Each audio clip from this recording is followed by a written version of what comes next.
Assalamualaikum warahmatullahi wabarakatuh. Di sini kami dari kelompok 5 akan mempresentasikan tentang pembelajaran fikih MISD tentang sholat sunnah rawatib.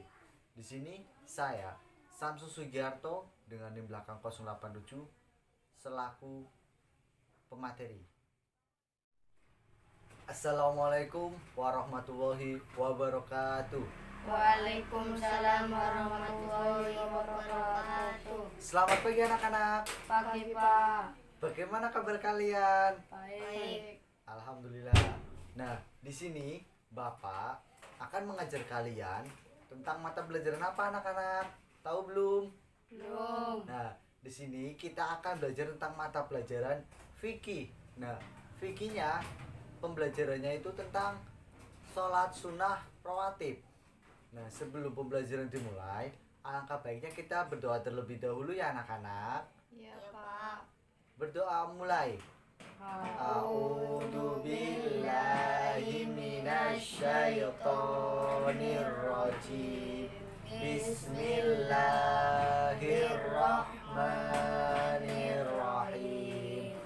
Raditu billahi robba wa bil islami dina wa bi muhammadin nabiyya wa rasula rabbi zidni ilma warzuqni fahma amin ya rabbal alamin.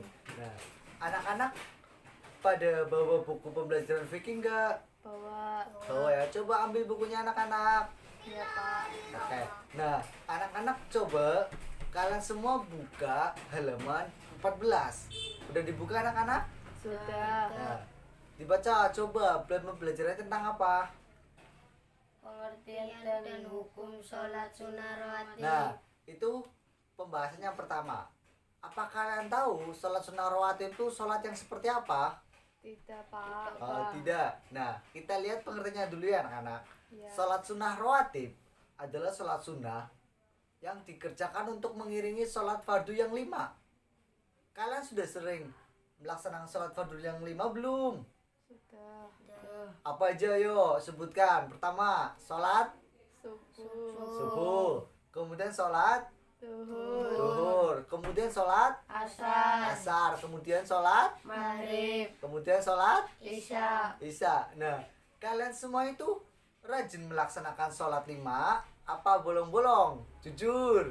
Bolong-bolong Pak. Kebanyakan sholat yang apa anak-anak yang kalian tidak kerjakan? Isya. Oh, subuh isya macam-macam ya. Iya. Jadi sebelum melaksanakan sholat yang 5 itu ada sholat sunnah. Sholat sunnahnya itu dinamakan sholat sunnah rawatib. Nah, sholat sunnah rawatib itu bisa dikerjakan sesudah melaksanakan sholat fardu atau sebelum melaksanakan sholat fardu. Anak-anak tahu nggak hukumnya sholat fardu itu apa? Tahu Pak. Apa yuk? Wajib. Nah, kemudian sholat sunnah rawatib itu sih hukumnya apa? Tahu nggak? Tidak tahu. Nggak tahu ya. Nah, hukum sholat sunnah rawatib adalah sunnah. Maksudnya seperti apa? Ketika kalian melaksanakan sholat rawatib itu akan mendapatkan pahala ketika mengerjakannya. Nah, terus bagaimana Pak ketika saya tidak mengerjakan sholat sunnah rawatib itu Pak? Ya tidak apa-apa, kalian tidak mendapatkan dosa seperti tidak mengerjakan sholat fardu. Selanjutnya kita masuk ke pembahasan yang kedua. Di situ pembahasannya tentang apa anak-anak? Jenis sholat sunnah rawatib dan bilangan rokaatnya. Nah, jenis sholat sunnah rawatib dan bilangan rokaatnya. Jadi sholat sunnah rawatib itu ada 2 jenis, yaitu yang pertama sholat sunnah rawatib muakkad dan sholat sunnah ghairu muakkad. Sholat sunnah rawatib muakkad adalah sholat sunnah yang sangat dianjurkan oleh Nabi Muhammad SAW untuk dikerjakan. Jadi, semisal sholat sunnah rawatib muakkad itu sangat dianjurkan oleh Kanjeng Nabi untuk kita kerjakan. Kemudian yang kedua, sholat sunnah rawatib ghairu muakkad adalah sholat sunnah yang kurang dianjurkan oleh Nabi untuk dikerjakan. Jadi sholat yang kedua itu sholat sunnah yang kurang dianjurkan. Tadi kita telah belajar mengenai jenis-jenis sholat sunnah rawatib. Yang pertama tadi apa? Sholat sunnah rawatib muakkad. Nah, kemudian yang kedua sholat sunnah rawatib ghairu muakkad. Nah, sholat sunnah rawatib muakkad yang pertama adalah 2 rakaat sebelum duhur. Kemudian yang kedua 2 rakaat sesudah duhur. Kemudian yang ketiga 2 rakaat sesudah maghrib, 2 rakaat sesudah isya. Kemudian yang kelima 2 rakaat sebelum subuh. Nah, jadi sholat sunnah yang termasuk sholat sunnah rawatib muakkad itu ada berapa anak-anak? Ada 5. Ada 5.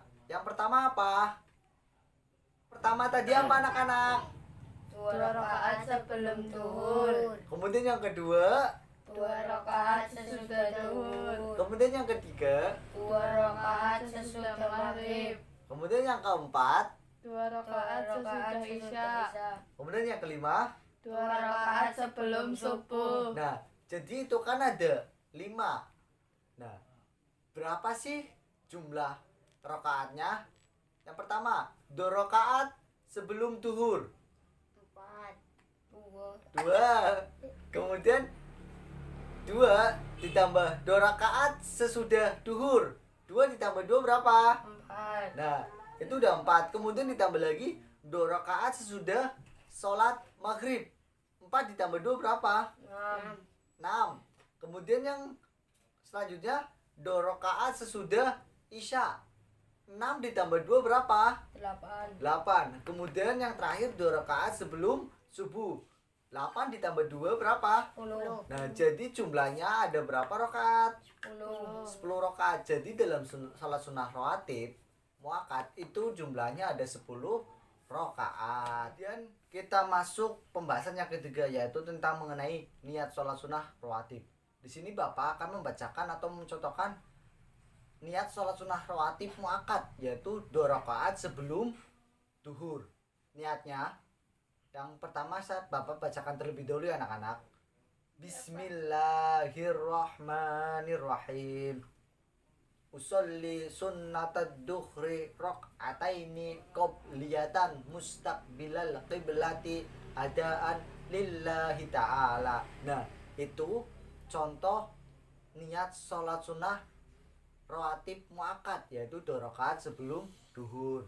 Nah, coba anak-anak kalian bacakan kembali niat sholat sunnah yang tadi Bapak bacakan ya. Sebelum membaca niat, kalian itu membaca basmalah terlebih dahulu ya anak-anak.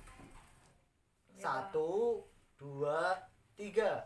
Bismillahirrahmanirrahim.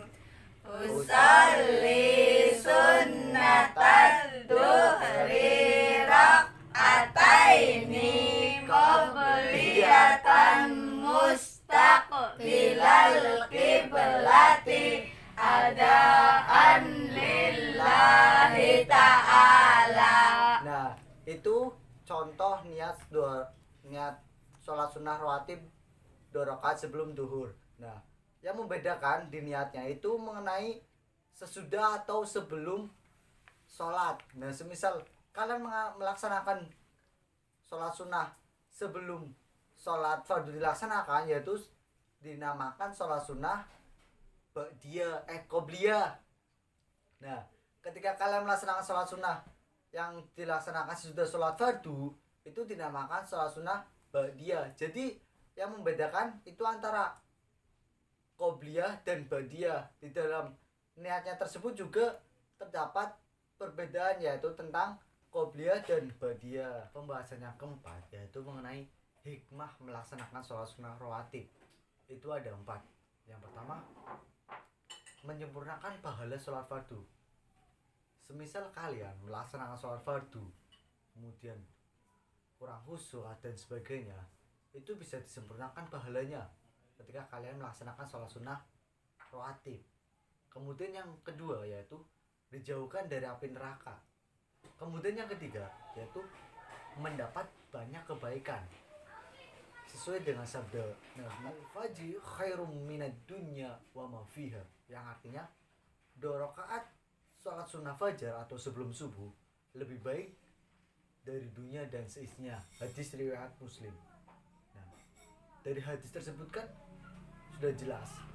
Jadi sholat sunnah itu juga penting. Kemudian yang keempat yaitu mendapat rahmat dari Allah Subhanahu wa taala. Demikianlah dari Bapak. Cukup sekian. Akhirul kalam. Wallahu muwaffiq ila aqwamit thoriq. Wassalamualaikum warahmatullahi wabarakatuh.